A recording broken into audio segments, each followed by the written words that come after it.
Now to choose race, but which one and why? Don't forget to stick around, and remember, there's that bonus tip. Welcome to D&D Talks, role-playing made easy. This series is going to be about creating your character in 5 easy steps. So let's get started. If you've already done the previous steps, you may have an idea of what race you'd like to play. Always check with your DM to see if there are specific restrictions or particular races that you can or cannot play.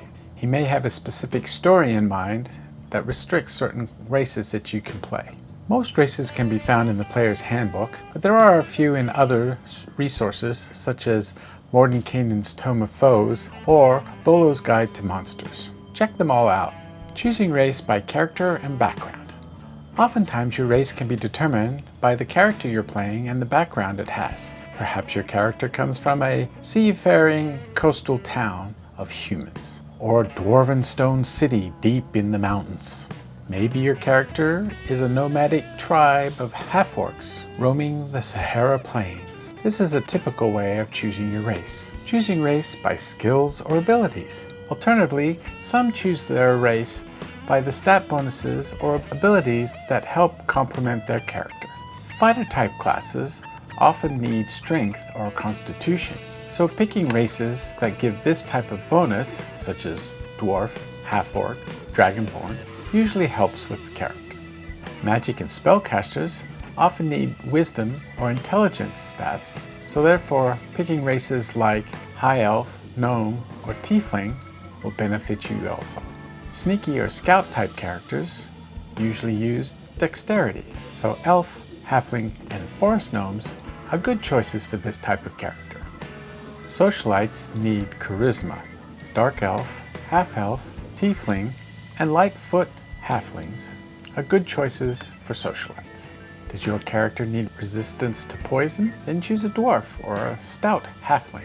Would you like to have advantage when saving against charm or sleep spells? Then elf or half-elf might be the race for you.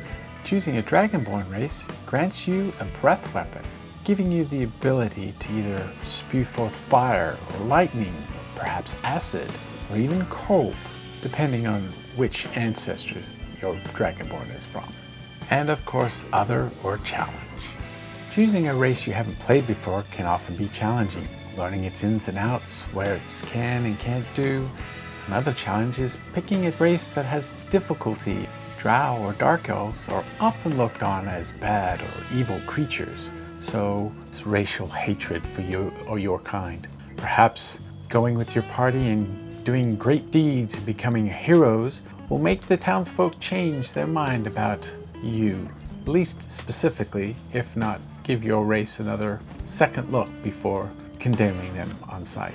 Alternatively, playing a halfling or a gnome who are short of stature and often overlooked, or looked on as perhaps children or childlike, overcoming other obstacles like tall walls that you have to climb, or seeing over a rampart as the enemy approaches. Whatever the challenge is, it will give your character extra flavor that you can bring to the table and the story.